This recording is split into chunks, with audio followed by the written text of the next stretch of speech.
So the whole top of it spins, and then each of these spin quite happily. And then stability wise, it's pretty stable already.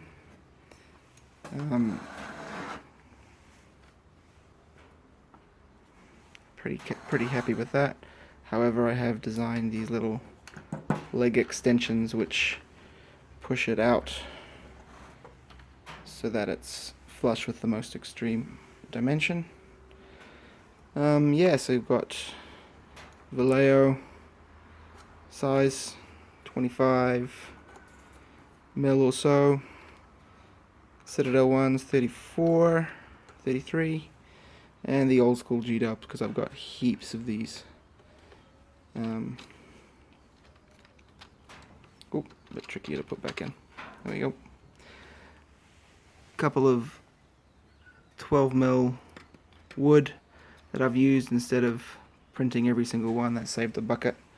Did print out a little stencil to get my drill holes in the right space though.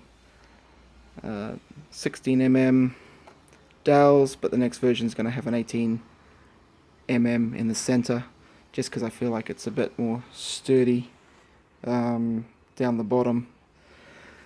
It's got fixings at the top just to hold the handle, which works pretty well. It's got down the bottom, it's got a bolt through the bottom holding the center rod, and then pretty hard to see. There we go. I've fixed it up through here. Next version will have a hole to fix into the side, just to match the top, really. That's it.